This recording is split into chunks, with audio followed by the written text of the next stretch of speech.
جب روح نکلتی ہے تو انسان کا منہ کھل جاتا ہے، ہونٹ کسی بھی قیمت پر آپس میں چپکے ہوئے رہ نہیں سکتے۔ روح پیر کو کھینچتی ہوئی اوپر کی طرف آتی ہے۔ جب پھیپھڑوں اور دل نیک روح کی کھینچ لی جاتی ہے اور انسان کا سانس ایک ہی طرف یعنی باہر ہی چلنے لگتی ہے، تو یہ وہ وقت ہوتا ہے جب چند لمحوں میں انسان شیطان اور فرشتوں کو دنیا میں اپنے سامنے دیکھتا ہے۔ ایک طرف ابلیس اس کے کان میں کچھ مشورے دیتا ہے تو دوسری طرف اس کی زبان اس کے عمل کے مطابق کچھ الفاظ ادا کرنا چاہتی ہے۔ اگر انسان نیک ہو تو اس کا دماغ اس کی زبان کو کلمہ شہادت کی ہدایت دیتا ہے۔ اگر انسان کافر ہو یا بددین مشرک یا دنیا پرست ہوتا ہے تو اس کا دماغ کنفیوز اور ایک عجیب ہیبت کا شکار ہو کر شیطان کے مشورے کی پیروی کرتا ہے اور بہت ہی مشکل سے کچھ الفاظ زبان سے ادا کرنے کی بھرپور کوشش کرتا ہے۔ یہ سب اتنی تیزی سے ہوتا ہے کہ دماغ کو دنیا کی فضول باتوں کو سوچنے کا موقع ہی نہیں ملتا۔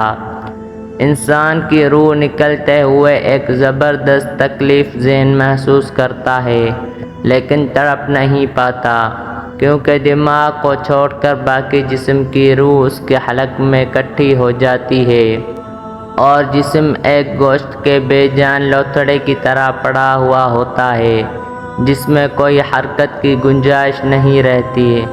آخر میں دماغ کی روح بھی کھینچ لی جاتی ہے۔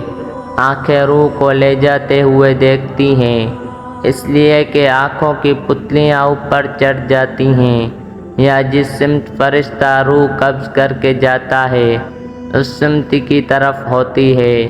اس کے بعد انسان کی زندگی کا سفر شروع ہوتا ہے، جس میں روح تکلیفوں کے تہہ خانوں سے لے کر آرام کے محلات کی آہٹ محسوس کرنے لگتی ہے، جیسا کہ اس سے وعدہ کیا گیا ہے۔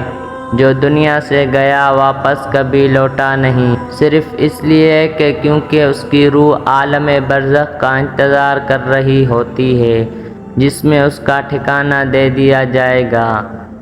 اس دنیا میں محسوس ہونے والی طویل مدت ان روحوں کے لیے چند سیکنڈ سے زیادہ نہیں ہوگی، یہاں تک کہ اگر کوئی آج سے کروڑوں سال پہلے ہی کیوں نہ مر چکا ہو۔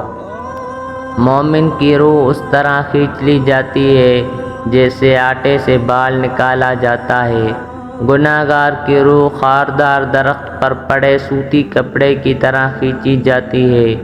اللہ سبحانہ و تعالی ہم سب کو موت کے وقت کلمہ نصیب فرما کر آسانی کے ساتھ روح قبض فرما اور نبی پاک صلی اللہ علیہ وسلم کا دیدار نصیب فرما۔ آمین یا رب العالمین۔